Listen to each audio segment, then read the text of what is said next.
ನಮಸ್ತೆ, welcome to Samruddhi silk house. Beautiful collections, 1000 ರೂಪಾಯಿಗೆ 4. ಯಾರು ಮಿಸ್ ಮಾಡ್ಕೋಬೇಡಿ. ಬಾಂಧನಿ ಡಿಸೈನ್ ಅಲ್ಲಿ ಬಾರ್ಡರ್ ನೋಡ್ರಿ ಎಷ್ಟು ಚೆನ್ನಾಗಿದೆ ನೋಡಿ. ಪಲ್ಲು ಕೂಡ ತುಂಬಾ ಚೆನ್ನಾಗಿ ಬಂದಿದೆ, ಬ್ಲೌಸ್ ಕೂಡ ತುಂಬಾ ಚೆನ್ನಾಗಿ ಬಂದಿದೆ. ತುಂಬಾ ಜನ ಹೆಣ್ಮಕ್ಳು ಕಮೆಂಟ್, ಮೇಡಮ್ 1000 ರೂಪಾಯಿ 4 ಸೀರೆ ನಮಗ್ ಬೇಕು ಮ್ಯಾಮ್, ಹೊಸ ಕಲೆಕ್ಷನ್ಸ್ ಕೊಡಿ ಅಂತ ಹೇಳಿ.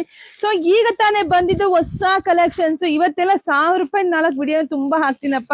ಯಾರಿಗೆಲ್ಲ ಯಾವ ಕಲರ್ ಬೇಕೋ ನೋಡಿ, ಸ್ಕ್ರೀನ್ ಶಾಟ್ ತೆಗೆದು ಪಟ್ ಅಂತ ಬುಕಿಂಗ್ ಮಾಡ್ಕೊಳ್ಳಿ. 1000 ರೂಪಾಯಿಗೆ 4 ಕಲರ್ಫುಲ್ ಸ್ಯಾರಿಗಳು. ನವರಾತ್ರಿ ಹಬ್ಬ ಹೇಗೋ ಅದೇ ತರ ಸ್ಯಾರಿಗಳು ಇದೆ ಕಣ್ರಿ, ತುಂಬಾ ಖುಷಿ ಆಗುತ್ತೆ. ಯಾರು ಮಿಸ್ ಮಾಡ್ಕೊಬಿಡಿ. ಸ್ಯಾರಿ ನೋಡಿದ್ರ ಪಟ ಅಂತ ಬುಕಿಂಗ್ ಮಾಡ್ಕೊಳ್ಳಿ. ಹಾಗೆ ವಿಡಿಯೋ ನೋಡ್ತಾ ನಿಮ್ ಫ್ರೆಂಡ್ಸ್ಗೆ, ನಿಮ್ ಹೆಣ್ಮಕ್ಳಿಗೆ, ನಿಮ್ ಅಕ್ಕ ತಂಗಿದ್ರಿಗೆ ಎಲ್ರಿಗೂ ಶೇರ್ ಮಾಡಿ. ಇದೆಲ್ಲ ಹೊಸ ಡಿಸೈನು, ಹೊಸ ಕಲೆಕ್ಷನ್ಸ್, ತುಂಬಾ ಚೆನ್ನಾಗಿದೆ. ಬೇಗ ಬುಕಿಂಗ್ ಮಾಡ್ಕೊಳ್ಳಿ. ವಿಡಿಯೋ ಜಾಸ್ತಿ ಶೇರ್ ಮಾಡಿ. ಎಲ್ರಿಗೂ ಒಳ್ಳೇದಾಗ್ಲಿ, ಶುಭವಾಗ್ಲಿ, ಸಮೃದ್ಧಿ ಆಗ್ಲಿ. Thank you.